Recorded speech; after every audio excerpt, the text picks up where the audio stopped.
नंदी का जन्म। पौराणिक काल में शिलाद मुनि नामक एक महान तपस्वी थे।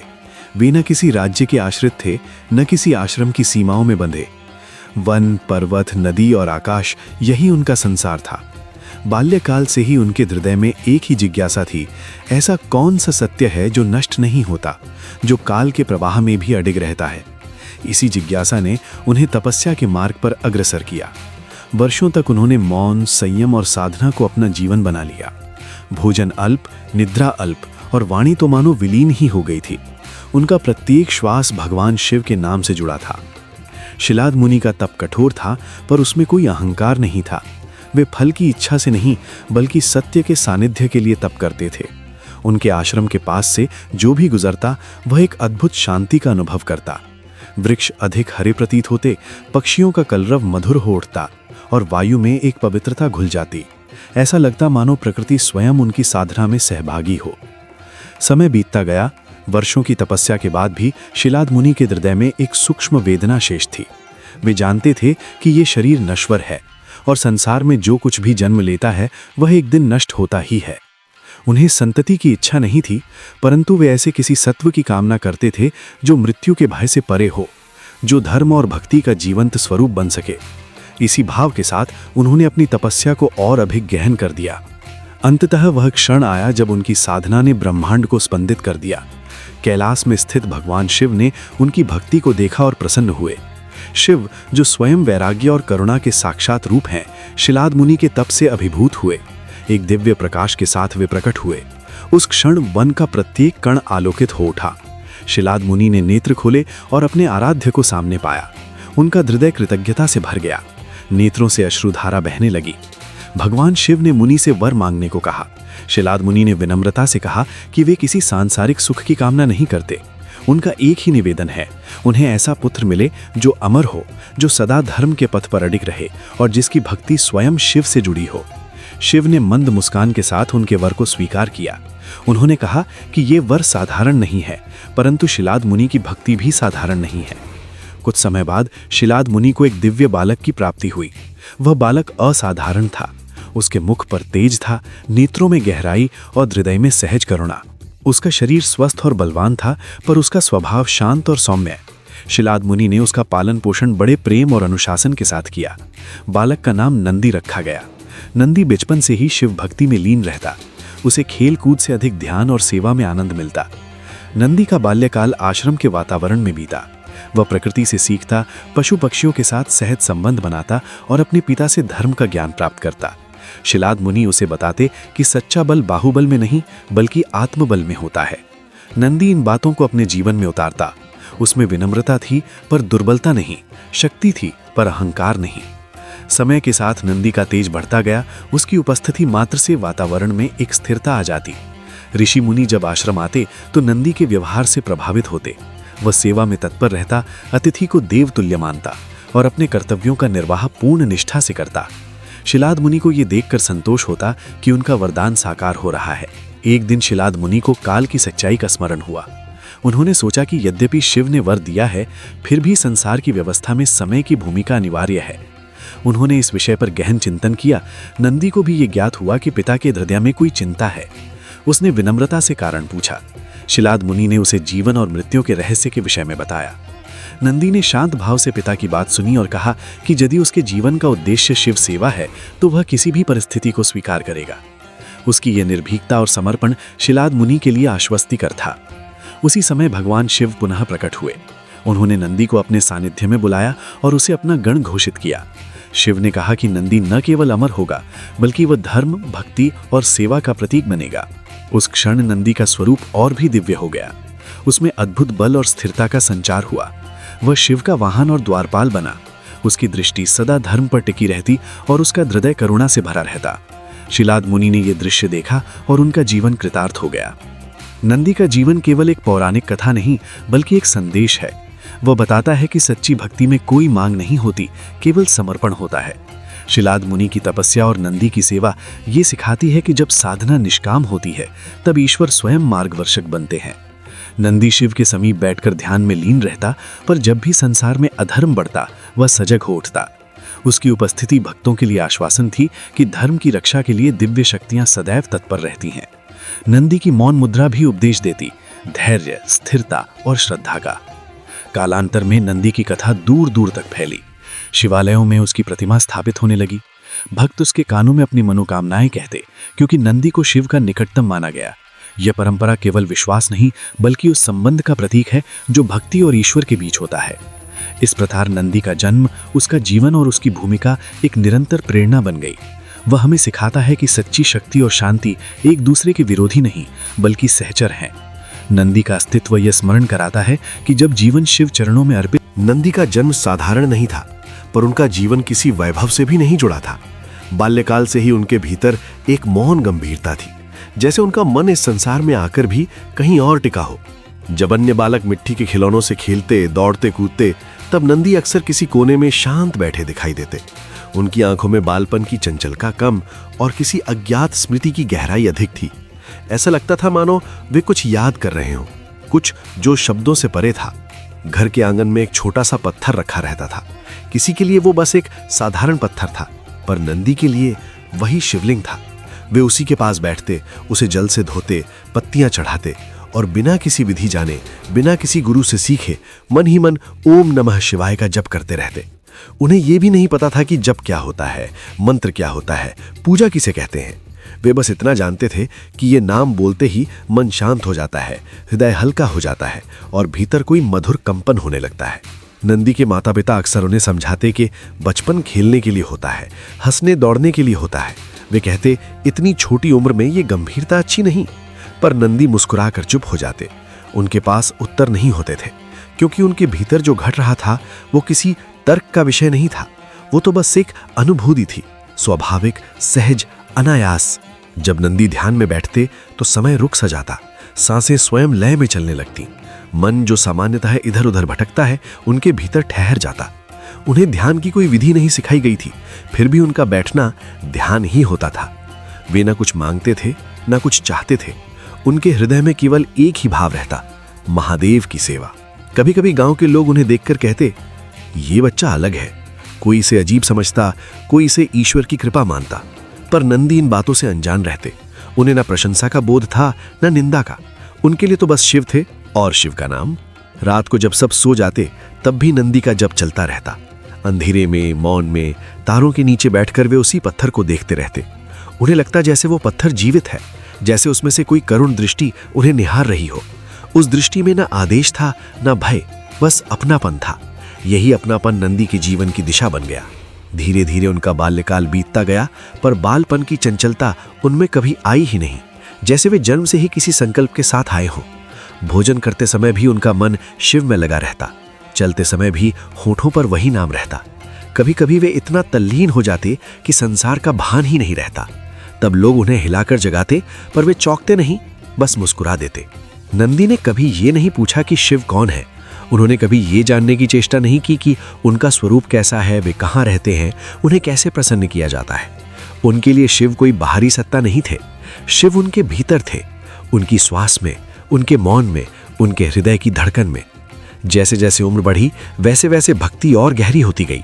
पर यह गहराई बोझ नहीं थी, ये तो वैसे ही थी जैसे नदी का अपने आप समुद्र की ओर बहना। नंदी ने कभी प्रयास नहीं किया कि वे भक्त बने। वे बस वही थे जो वे थे, और वही होना शिव भक्ति थी। उनके जीवन में कोई चमत्कार नहीं हुआ, कोई आकाशवाणी नहीं गूंजी, कोई दिव्य। शिलाद मुनि तपस्वी थे। वन उनका घर था, मौन उनका आभूषण और तप उनका जीवन। वर्षों की साधना के बाद उन्हें एक पुत्र का वरदान मिला, नंदी। नंदी का जन्म कोई साधारण घटना नहीं थी। जैसे ही वो धरती पर आए, वन में एक विचित्र शांति उतर आई। वृक्ष अधिक हरे लगने लगे, वायु अधिक शीतल हो गई और पशु पक्षी बिना भय के पास आने लगे। शिलाद मुनि ने अपने जीवन की सारी साधना नंदी के पालन पोषण में लगा दी। नंदी बाल्यकाल से ही गंभीर थे। अन्य बालकों की तरह खेलना कूदना उन्हें प्रिय नहीं था। वे प्रायः एकांत में बैठकर ध्यान करते, शिव का स्मरण करते। शिलाद मुनि ये देखकर आश्चर्य करते कि इतना छोटा बालक इतना स्थिर कैसे हो सकता है। उनके हृदय में एक मौन आनंद था, जैसे शिव स्वयं उनके पुत्र के माध्यम से प्रकट हो रहे हों। समय बीतता गया। नंदी युवा होने लगे। उनका शरीर बलवान था, नेत्र शांत और वाणी में एक अद्भुत निश्चय था। वे शिव भक्ति में लीन रहते। दिन हो या रात, उनके होठों पर केवल एक ही नाम रहता, शिव। एक दिन शिलाद मुनि को एक दिव्य ज्ञान हुआ। उन्हें यह बोध हुआ कि नंदी की आयु अल्प है। यह ज्ञान उनके हृदय पर वज्रपात की तरह गिरा। वर्षों की तपस्या, पुत्र का वरदान और अब यह सत्य कि यह सब क्षणभंगुर है। मुनि का मन विचलित हो उठा। उन्होंने नंदी को बुलाया। उनकी आंखों में करुणा थी, हृदय में भय और वाणी में कपकपी। उन्होंने नंदी को बताया कि उनका जीवन दीर्घ नहीं है। यह सुनकर नंदी के मुख पर कोई भय नहीं उभरा। न उनकी भौहें सिकुड़ी, न आंखों में अश्रु आए। वे शांत रहे, उतने ही शांत जितना शिव का ध्यान करते समय रहते थे। नंदी ने सहज स्वर में कहा, यदि शिव मेरे साथ हैं तो मृत्यु भी मेरा कुछ नहीं बिगाड़ सकती। यह वाक्य कोई गर्व नहीं था, कोई चुनौती नहीं थी। यह एक सरल सत्य था जो नंदी के हृदय में गहराई तक बसा हुआ था। शिलाद मुनि स्तब्ध रह गए। जिस बात से वे स्वयं कांप उठे थे, उसी बात को नंदी ने सहजता से स्वीकार कर लिया। उस क्षण मुनि को अनुभव हुआ कि उनका पुत्र केवल देह नहीं है, वो भक्ति का साकार रूप है। नंदी ने अपनी साधना और गहन कर दी। उनके लिए अब समय का कोई अर्थ नहीं रह गया था। हर क्षण वे शिव के चरणों में समर्पित थे। उन्हें न जीवन की लालसा थी, न मृत्यु का भय। उनके लिए दोनों समान थे, शिव की इच्छा। शिलाद मुनि भीतर से टूटते जा रहे थे। एक पिता होने के नाते उनका हृदय अपने पुत्र की संभावित मृत्यु को स्वीकार नहीं कर पा रहा था, पर एक तपस्वी होने के नाते वे जानते थे कि ईश्वर की लीला को रोका नहीं जा सकता। फिर भी उन्होंने शिव की आराधना आरंभ की, अपने पुत्र की नहीं बल्कि उसकी भक्ति की रक्षा के लिए। दिन रात तप, जप और ध्यान चलता रहा। मुनि का शरीर क्षीण होने लगा, पर संकल्प दृढ़ होता गया। उन्होंने शिव से कोई आग्रह नहीं किया, कोई शर्त नहीं रखी। वे केवल इतना चाहते थे कि नंदी की भक्ति अखंड रहे, चाहे जीवन रहे या न रहे। नंदी स्वयं भी शिव ध्यान में लीन थे। उनके भीतर कोई प्रश्न नहीं था। उन्हें ये जानने की इच्छा भी नहीं थी कि मृत्यु कब आएगी। उनके लिए हर क्षण शिव के सानिध्य में जीना ही जीवन था। जिस दिन मृत्यु का समय समीप आया, नंदी ध्यान में बैठे थे। यमराज अपने दूतों के साथ आए, पर जैसे ही वे नंदी के समीप पहुंचे, एक तेजस्वी प्रकाश प्रकट हुआ। वो प्रकाश शिव का था। शिव स्वयं प्रकट हुए। उनके नेत्रों में करुणा थी, मुख पर शांत मुस्कान। उन्होंने नंदी को देखा, उस बालक को जिसने मृत्यु को भी भक्ति के सामने तुच्छ समझा था। शिव ने कहा कि जहां ऐसी भक्ति हो, वहां मृत्यु का अधिकार नहीं चलता। नंदी की भक्ति ने काल को भी रोक दिया था। शिलाद मुनि ने यह दृश्य देखा। उनके नेत्रों से अश्रु बह निकले, पर ये अश्रु दुख के नहीं थे, कृतज्ञता के थे। उन्हें समझ आ गया कि सच्ची भक्ति जीवन की अवधि नहीं देखती, वो केवल समर्पण देखती है। नंदी शिव के गण बने। वे नंदीश्वर कहलाए। उनका स्थान शिव के सबसे निकट हुआ। वे द्वारपाल बने, वाहन बने और शिव के अनन्य सेवक बने। ये कथा हमें ये सिखाती है कि जो शिव के साथ है, उसके लिए मृत्यु भी पराजित हो जाती है। नंदी ने कोई वरदान नहीं मांगा, कोई आयु नहीं चाही। उन्होंने केवल शिव को चुना और वही पर्याप्त था। शिलाद मुनि की चिंता पिता की थी, पर नंदी का उत्तर भक्त का था। एक देह की चिंता और एक आत्मा का विश्वास, दोनों का संगम इस कथा को अमर बना देता है। ये कथा केवल पौराणिक घटना नहीं है, ये उस अवस्था का वर्णन है जहां मनुष्य मृत्यु से आगे देख पाता है, जहां भय नहीं रहता, केवल विश्वास रहता है। नंदी का जीवन ये प्रमाण है कि जब ईश्वर जीवन का केंद्र बन जाते हैं, तब जीवन और मृत्यु दोनों ही साधारण हो जाते हैं। शिव साथ हो तो कोई भी अल्प आयु नहीं होता, क्योंकि भक्ति स्वयं अमर होती है। और यही शिलाद मुनि की चिंता का उत्तर भी है कि पुत्र की आयु नहीं, उसकी। ये उस समय की बात है जब सृष्टि अपने मौन में डूबी हुई थी। पर्वत स्थिर थे, नदियां बहती थीं, आकाश नील था और समय अपनी गति से चल रहा था। उसी सृष्टि में एक दिव्य आत्मा थी, नंदी। नंदी केवल एक वृषभ नहीं था, वो भक्ति का साकार रूप था। उसका जीवन किसी उद्देश्य से बंधा नहीं था, किसी फल की लालसा से प्रेरित नहीं था। उसका जीवन केवल एक ही भाव से भरा था, भगवान शिव की निस्वार्थ सेवा और अटूट स्मरण। नंदी के लिए शिव कोई दूर स्थित देवता नहीं थे, शिव उसके प्राणों में बसते थे। नंदी जब आंख खोलता तो शिव को याद करता, जब आंख बंद करता तो शिव का ध्यान करता। उसके श्वास प्रश्वास में शिव का नाम था। नंदी को न तो स्वर्ग की इच्छा थी न लोक यश की, उसे बस यही संतोष था कि वो शिव का है और शिव उसके हैं। नंदी कैलाश पर्वत की तलहटी में रहता था। वहां न कोई वैभव था न सुविधाएं। ठंडी हवाएं चलती थीं, बर्फीली चट्टानें थीं और चारों ओर एक गहन शांति फैली रहती थी। नंदी दिन रात वहीं रहता, कभी बैठकर ध्यान करता, कभी मौन में शिव का नाम जपता, कभी कैलाश की ओर निहारता, मानो प्रतीक्षा कर रहा हो। वो प्रतीक्षा किसी दर्शन की नहीं थी।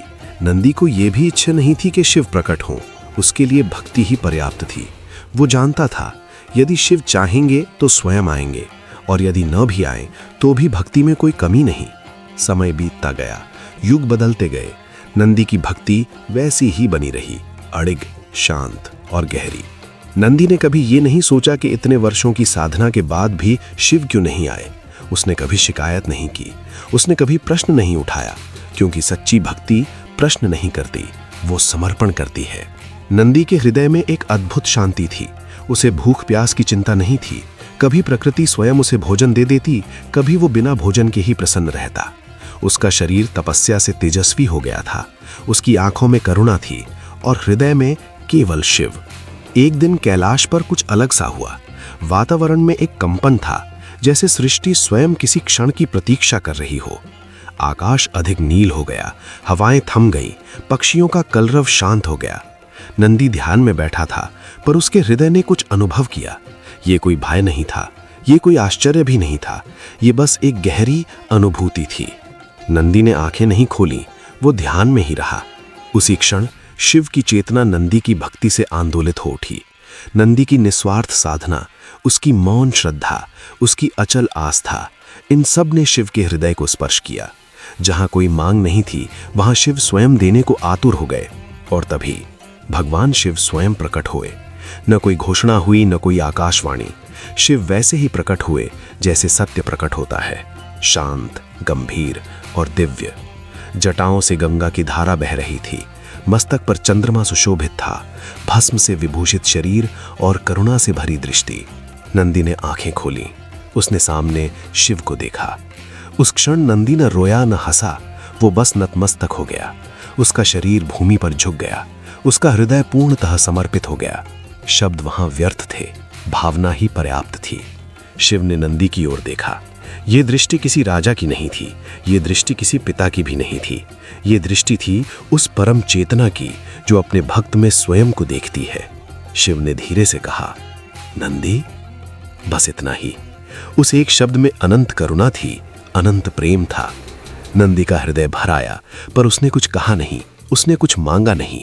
उसकी भक्ति पूर्ण थी, इसलिए उसकी मौन भी पूर्ण थी। शिव ने कहा, तुमने मुझे बिना मांगे पाया है। तुमने भक्ति को साधन नहीं बनाया, उसे ही जीवन बना लिया। ऐसी भक्ति दुर्लभ है। नंदी अब भी मौन था। शिव आगे बोले, नंदी, तुमने काल को पार कर लिया है। तुम्हारी भक्ति ने समय को भी थका दिया है, इसलिए मैं तुम्हें अमरत्व का वरदान देता हूं। ये अमरत्व किसी अहंकार के लिए नहीं था, ये अमरत्व सेवा के लिए था। शिव ने कहा, तुम सदा मेरे समीप रहोगे। जहां मैं रहूंगा वहां तुम रहोगे। तुम मेरे द्वारपाल बनोगे, मेरे वाहन बनोगे, मेरे साक्षी बनोगे। नंदी के नेत्रों से अश्रु बहने लगे। ये दुख के आंसू नहीं थे, ये कृतज्ञता के आंसू थे। नंदी ने पहली बार स्वर में कहा, प्रभु, मेरे लिए यही पर्याप्त है। शिव मुस्कुराए। उस मुस्कान में सृष्टि की स्वीकृति थी। उस दिन से नंदी केवल भक्त नहीं रहा, वो शिव का अंग बन गया। कैलाश पर शिव के समीप नंदी का स्थान निश्चित हो गया। वो सदा शिव के चरणों के पास बैठा रहता, मौन में, स्थिर में, सेवा में। आज भी जब कोई शिव मंदिर में प्रवेश करता है तो सबसे पहले नंदी को देखता है। नंदी शिव की ओर देख रहा होता है, अविचल, अड़िग, एकाग्र। वो हमेशा नंदी शिव के परम भक्त थे। उनका जीवन ही भक्ति था और श्वास प्रश्वास में केवल शिव का नाम था। बचपन से ही उनका मन संसार की ओर नहीं गया। उन्हें न वैभव चाहिए था, न सम्मान, न सत्ता। उनके हृदय में केवल एक ही कामना थी, महादेव की सेवा और उनका सानिध्य। यही भाव उन्हें हिमालय की ओर खींच ले गया। नंदी ने जब गृह और समाज छोड़ा तब उनके पास न कोई वस्त्र थे न कोई साधन, केवल दृढ़ संकल्प और शिव नाम उनके साथ था। हिमालय पहुंचकर उन्होंने एक निर्जन स्थान चुना जहां न मानव का शोर था न प्रकृति का विक्षेप। चारों ओर बर्फ, मौन और आकाश की विशालता थी। वहीं उन्होंने अपना आसन बनाया और तब आरंभ किया। नंदी ने अन्न और जल का त्याग कर दिया। उन्होंने न किसी से सहायता ली न किसी से संवाद किया। उनका शरीर धीरे धीरे क्षीण होने लगा, पर उनका मन और अधिक स्थिर होता चला गया। दिन हो या रात, शीत हो या हिमवर्षा, नंदी का ध्यान कभी नहीं टूटा। वे सदा शिव का स्मरण करते रहे। वर्ष बीतते गए, ऋतुएं बदलीं, कभी प्रचंड ठंड पड़ी, कभी तेज आंधियां चली। कई बार हिमस्खलन हुआ, पर नंदी अपने स्थान से हिले नहीं। उनका शरीर बर्फ से ढक गया, पर भीतर की चेतना जागृत थी। शिव का नाम उनके भीतर अग्नि की तरह जलता रहा। उनकी तपस्या केवल शरीर की पीड़ा नहीं थी, बल्कि आत्मा की परीक्षा थी। अनेक बार प्रकृति ने उन्हें विचलित करने का प्रयास किया। भूख ने परीक्षा ली, प्यास ने कष्ट दिया, अकेलेपन ने घेरा, पर नंदी का संकल्प अडिग रहा। वे जानते थे कि शिव तक पहुंचने का मार्ग सहज नहीं होता। जैसे जैसे समय बीतता गया, नंदी की तपस्या का प्रभाव सृष्टि पर पड़ने लगा। हिमालय की चोटियां कंपन करने लगीं। नदियों की धारा में अजीब सा प्रवाह आ गया। वायु में गंभीरता भर गई। देवताओं को भी ये अनुभव होने लगा कि कहीं कोई महान तपस्वी साधना में लीन है। देवताओं ने परस्पर विचार किया और जाना कि ये तप नंदी कर रहे हैं। उनके मन में आश्चर्य भी था और चिंता भी। इतनी कठोर तपस्या से सृष्टि का संतुलन बिगड़ सकता था, पर वे ये भी जानते थे कि नंदी की भक्ति निष्कलुष है, उसमें कोई स्वार्थ नहीं है। नंदी को न सिद्धि चाहिए थी न वरदान, वे केवल शिव को पाना चाहते थे। उनका हर श्वास ओम नमः शिवाय में विलीन हो चुका था। उनका शरीर एक साधन मात्र रह गया था, आत्मा शिव में लीन होने लगी थी। समय के साथ नंदी की चेतना इतनी सूक्ष्म हो गई कि उन्हें भूख प्यास का अनुभव ही नहीं होता था। वे ध्यान की ऐसी अवस्था में पहुंच गए जहां शरीर का बोध समाप्त हो जाता है, केवल शिव का अस्तित्व रह जाता है। उनकी तपस्या से आकाश में गंभीर ध्वनि होने लगी, दिशाएं शांत हो गईं, पशु पक्षी भी उस क्षेत्र में जाकर मौन हो जाते थे। ऐसा लगता था मानो पूरी प्रकृति नंदी के तप का सम्मान कर रही हो। वर्षों बाद जब नंदी की तपस्या पूर्णता की ओर बढ़ी, तब कैलाश में महादेव ने नेत्र खोले। शिव ने नंदी के तप को देखा और उनके मुख पर करुणा की मुस्कान फैल गई। शिव जानते थे कि यह तप किसी कामना से नहीं, केवल प्रेम से किया गया है। महादेव ने स्वयं हिमालय में प्रकट होने का निश्चय किया। जब शिव नंदी के सामने प्रकट हुए, तब भी नंदी की समाधि नहीं टूटी। वे शिव को बाहर नहीं, भीतर अनुभव कर रहे थे। शिव ने नंदी के सिर पर अपना कर कमल रखा। उस स्पर्श से नंदी की समाधि टूटी। उन्होंने नेत्र खोले और सामने अपने आराध्य को देखकर भाव विवहल हो गए। उनके नेत्रों से अश्रुधारा बहने लगी। नंदी ने कोई वर नहीं मांगा, उन्होंने केवल इतना कहा, प्रभु, आपकी सेवा ही मेरा जीवन है। शिव ने नंदी को अपने गणों में सर्वोच्च स्थान दिया और उन्हें अपना वाहन बनाया। ये सम्मान तब का फल नहीं था, बल्कि निष्काम भक्ति की स्वीकृति थी। नंदी की तपस्या ने यह सिद्ध कर दिया कि सच्ची भक्ति में न प्रदर्शन होता है न मांग, उसमें केवल समर्पण होता है। नंदी का कठोर तप केवल हिमालय में नहीं हुआ, वो आत्मा की गहराइयों में हुआ। आज भी नंदी शिवालयों में विराजमान हैं। वे केवल एक वाहन नहीं, बल्कि तप, धैर्य और अखंड भक्ति का प्रतीक है। उनका मौन हमें सिखाता है कि ईश्वर तक पहुंचने के लिए शब्द नहीं, स्थिरता चाहिए। नंदी का तप ये संदेश देता है कि जब भक्ति में अहंकार नहीं होता, तब भगवान स्वयं भक्त के पास आते हैं। शिव और नंदी का संबंध प्रभु और सेवक का नहीं, बल्कि प्रेम और समर्पण का है।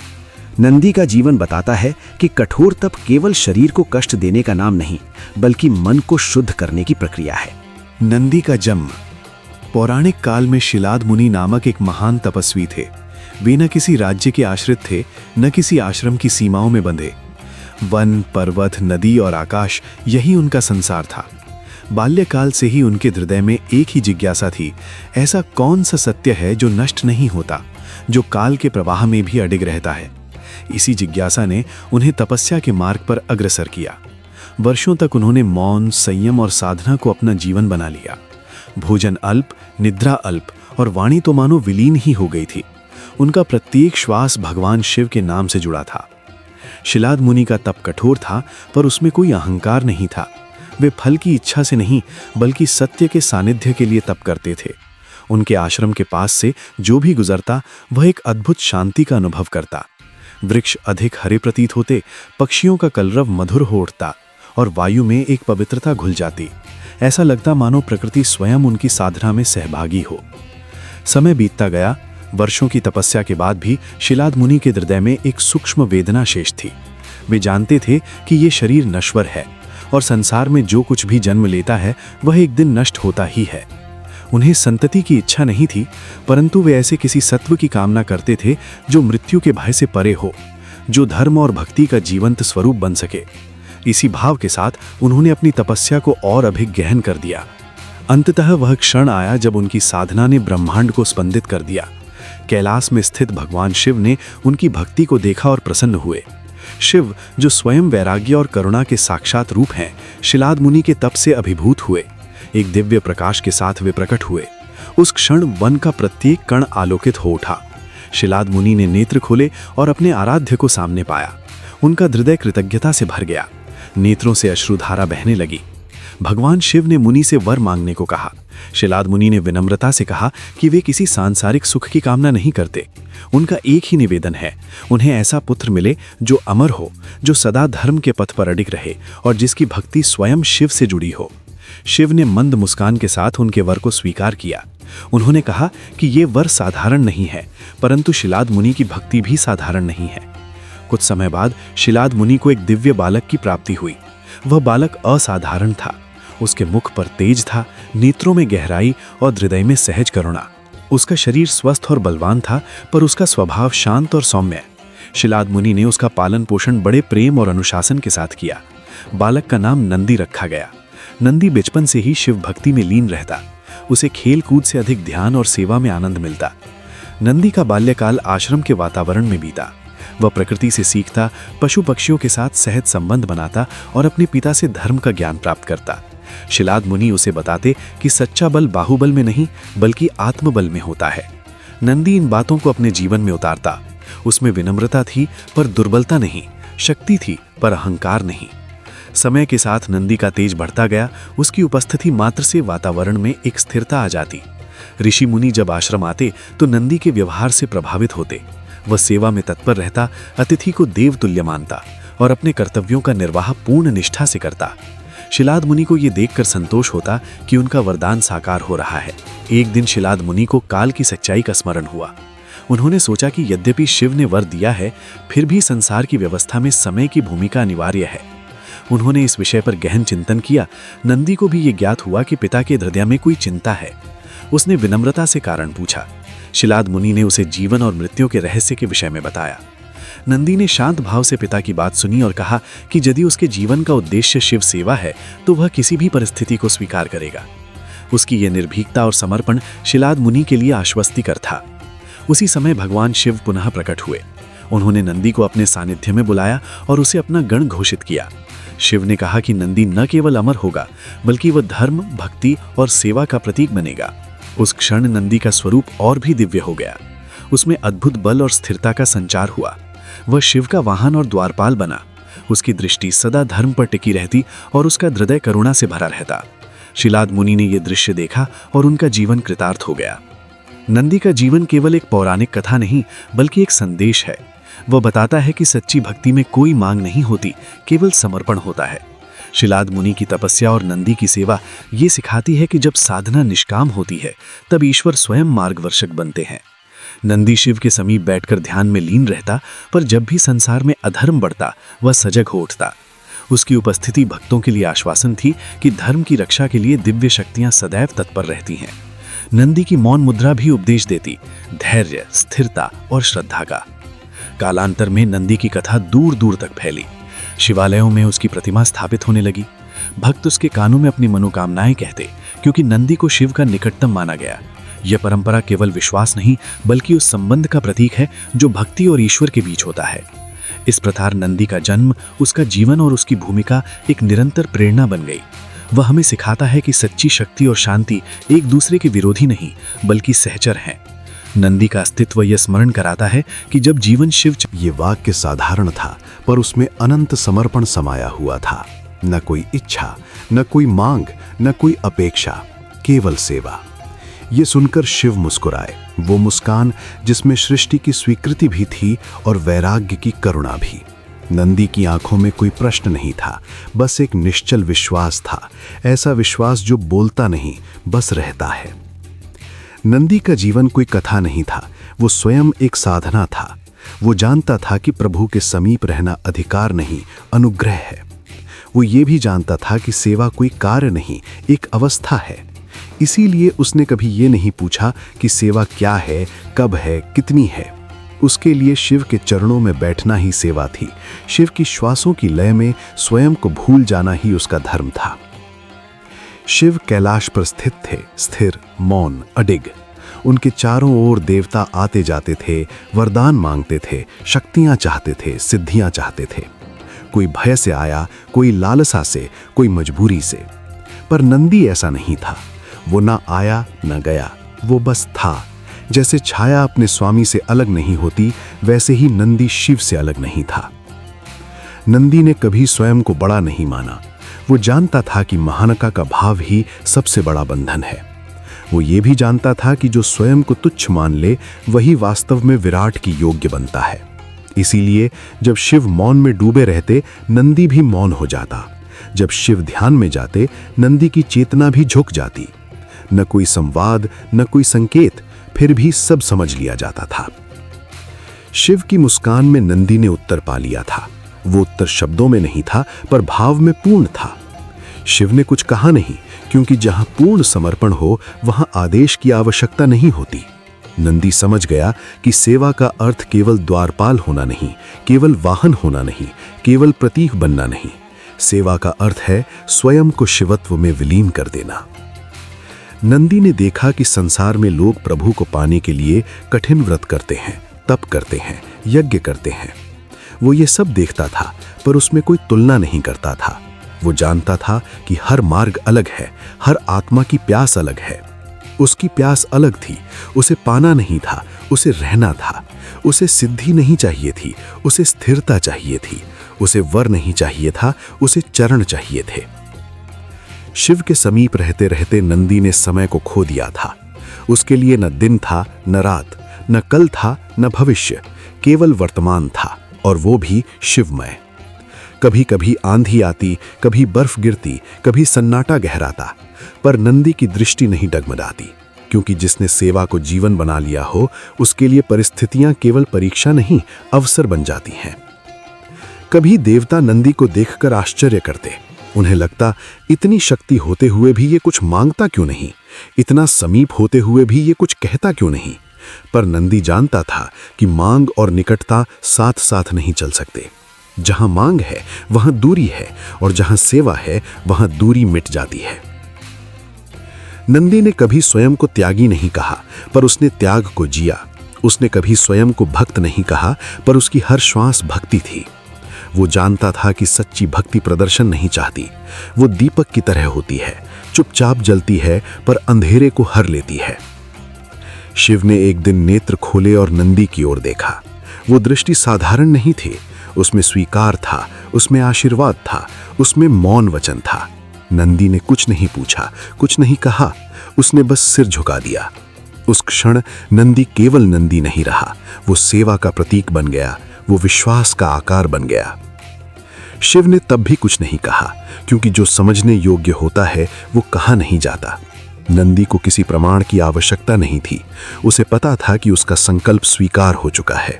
सेवा अब उसका कर्म नहीं, उसका स्वभाव बन चुकी थी। नंदी ने देखा कि संसार बदलता रहता है, युग बदलते हैं, कथाएं बदलती हैं, नाम बदलते हैं, पर सेवा का सत्य नहीं बदलता। जो स्वयं को अर्पित कर देता है वो कभी खाली नहीं होता। जो कुछ नहीं मांगता उसे सब मिल जाता है, पर वो मिलने को भी महत्व नहीं देता। नंदी आज भी शिव के द्वार पर है, स्थिर, मौन, अडिग। वो हमें कुछ सिखाने नहीं आया, वो उदाहरण बनने आया है। वो कहता नहीं, पर उसकी उपस्थिति कहती है कि प्रभु से प्रेम करना है तो शर्तें छोड़नी होंगी, कि भक्ति करनी है तो अहंकार छोड़ना होगा, कि सेवा चाहिए तो स्वयं को भूलना होगा। नंदी का संकल्प कोई कथा नहीं, एक दर्पण है। उसमें जो देखना चाहे वो स्वयं को देख सकता है। क्या हम भी कुछ नहीं मांग सकते? क्या हम भी केवल सेवा का भाव रख सकते हैं? क्या हम भी शिव के मौन में अपना उत्तर खोज सकते हैं? नंदी ने दिखा दिया कि ईश्वर के निकट जाने का मार्ग ऊपर नहीं, भीतर जाता है, और जो भीतर झुक जाता है वही वास्तव में ऊपर उठता है। शिव आज भी मुस्कुराते हैं। भगवान शिव ने नंदी को अपना वाहन बनाया। ये निर्णय केवल एक पशु को वाहन के रूप में चुनने तक सीमित नहीं था, बल्कि इसके भीतर गहरा आध्यात्मिक संकेत छिपा था।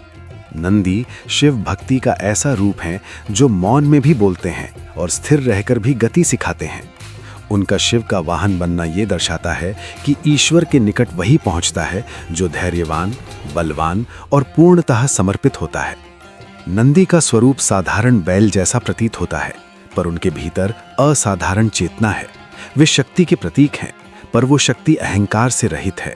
वे धैर्य का प्रतीक हैं, पर वो धैर्य जड़ता नहीं है। वे समर्पण के प्रतीक हैं, पर वो समर्पण कमजोरी नहीं बल्कि आत्मनिवेदन है। भगवान शिव स्वयं वैराग्य और संतुलन के देवता हैं। उनका जीवन बताता है कि सच्ची महानता बाहरी वैभव में नहीं बल्कि आंतरिक स्थिरता में होती है। ऐसे देव के वाहन के रूप में नंदी का चयन ये सिखाता है कि जो मनुष्य अपने भीतर स्थिरता, सेवा और श्रद्धा को धारण करता है वही ईश्वर का सच्चा सहचर बन सकता है।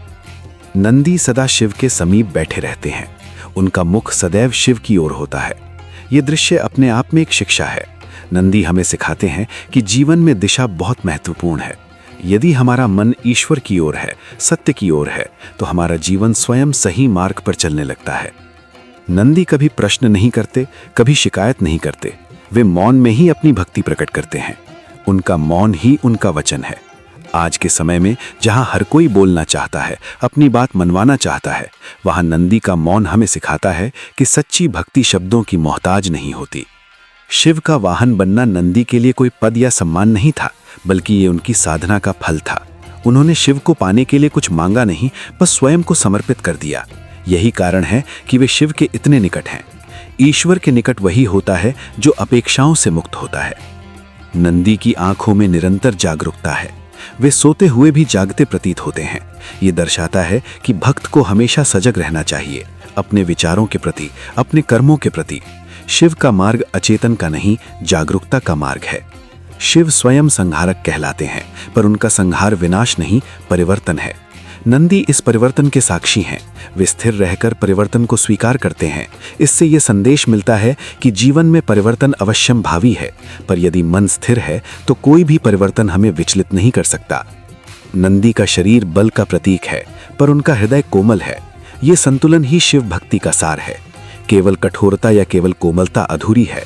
शिव का मार्ग मध्य का मार्ग है, जहां शक्ति करुणा से जुड़ी होती है। मंदिरों में नंदी को शिवलिंग के सामने स्थापित किया जाता है। ये व्यवस्था भी बहुत कुछ कहती है। नंदी और शिव के बीच कोई दीवार नहीं है, कोई दूरी नहीं है, केवल श्रद्धा है, दृष्टि है और निरंतर जुड़ाव है। भक्त जब नंदी के कान में अपनी इच्छा कहता है तो वो ये संकेत देता है कि पहले नंदी जैसा बनो, धैर्यवान, विनम्र और समर्पित, तभी बात शिव तक पहुंचेगी। नंदी का वाहन बनना ये भी सिखाता है कि सेवा सबसे बड़ा आभूषण है। जो सेवा में रहता है वही श्रेष्ठ होता है। नंदी शिव की सेवा में है, पर वे कभी स्वयं को छोटा नहीं समझते। सच्ची सेवा आत्मसम्मान के साथ होती है, आत्महीनता के साथ नहीं। नंदी हमें ये भी सिखाते हैं कि अहंकार चाहे कितना भी बलवान क्यों ना हो, वो शिव के मार्ग में बाधा है। नंदी बलवान है, पर उनमें अहंकार नहीं है। इसी कारण वे शिव के वाहन बने, अन्यथा बल तो रावण में भी था। शिव का वाहन बनना एक आंतरिक स्थिति है। ये केवल नंदी की कथा नहीं, बल्कि हर उस व्यक्ति की संभावना है जो अपने भीतर शिव तत्व को स्थान देता है। जब मन शांत हो जाता है, जब इच्छाएं सीमित हो जाती हैं, जब सेवा स्वभाव बन जाती है, तब हर जीव नंदी बन सकता है। नंदी हमें सिखाते हैं कि ईश्वर को पाने के लिए दिखावा नहीं, स्थिरता चाहिए। ऊंची आवाज नहीं, गहरी श्रद्धा चाहिए। तेज दौड़ नहीं, सही दिशा चाहिए। अंततः शिव का वाहन बनना ये दर्शाता है कि जो स्वयं को साध लेता है वही ईश्वर का साधन बन जाता है। नंदी इसी सत्य का जीवंत उदाहरण है। शांत, स्थिर, शक्तिशाली। नंदी कोई नाम नहीं थे, न कोई पहचान, न कोई विशेष अधिकार। वे केवल एक भाव थे जो धीरे धीरे शिव की निकटता में गलकर स्वयं शिवत्व के रंग में रंग गया। उनके जीवन में आरंभ से ही कोई आकांक्षा नहीं थी, कोई स्वप्न नहीं था जो स्वयं के लिए देखा गया हो, कोई मार्ग नहीं था जो स्वयं की उपलब्धि तक जाता हो। उनका हर श्वास, हर मौन, हर दृष्टि केवल शिव की ओर जाती थी और वहीं विलीन हो जाती थी। नंदी के लिए शिव कोई पूज्य मूर्ति नहीं थे, वे जीवन की धड़कन थे, चेतना की लय थे, अस्तित्व का केंद्र थे। इसलिए नंदी कभी शिव की ओर देखते नहीं थे, वे शिव में रहते थे। उनका उठना, बैठना, चलना, रुकना सब कुछ शिव में था और शिव के लिए था। नंदी का मन ऐसा नहीं था जो प्रश्न करता हो, उनका हृदय ऐसा नहीं था जो शर्त रखता हो, और उनकी आत्मा ऐसी नहीं थी जो बदले में कुछ मांगती हो। वे जानते थे कि जहां मांग है वहां दूरी है, और जहां दूरी है वहां भक्ति नहीं टिकती। नंदी ने स्वयं को मिटाना चुना और उसी मिटने में वे शिव के सबसे निकट पहुंच गए। नंदी की सेवा में कोई प्रदर्शन नहीं था, कोई घोषणा नहीं थी, कोई स्वीकृति की चाह नहीं थी। वे शिव के चरणों में इसलिए नहीं बैठे कि उन्हें देखा जाए, बल्कि इसलिए कि वहां बैठकर उनका होना पूर्ण हो जाता था। नंदी ने कभी ये नहीं सोचा कि वे कौन है, उन्होंने केवल ये जाना कि शिव कौन है, और उसी ज्ञान में उनका अहंग, उनका नाम, उनका रूप सब धीरे धीरे विलीन होता चला गया। नंदी का जीवन ये सिखाता है कि भक्ति कोई क्रिया नहीं है, वो अवस्था है, और जो उस अवस्था में पहुंच जाता है उसके लिए संसार की हर गति रुक जाती है। नंदी ने कुछ छोड़ा नहीं, फिर भी सब कुछ त्याग दिया, क्योंकि जब मन शिव में टिक जाता है तब बाकी सब अपने आप छूट जाता है। शिव ने नंदी को अपना परमगण नहीं बनाया, नंदी स्वयं शिव का परमगण बन गए। ये कोई पद नहीं था जो दिया गया हो, ये कोई वरदान नहीं था जो मांगा गया हो, ये तो उस समर्पण की स्वाभाविक परिणति थी जिसमें नंदी का अस्तित्व स्वयं शिव की सेवा में ढल चुका था। शिव के समीप रहने के लिए शरीर का समीप होना आवश्यक नहीं, हृदय का समीप होना आवश्यक है, और नंदी का हृदय शिव के इतने निकट था कि उनके बीच कोई द्वैत शेष नहीं रहा। नंदी का मौन ही उनका संवाद था, उनकी स्थिरता ही उनका स्तोत्र थी, और उनकी दृष्टि ही उनका मंत्र थी।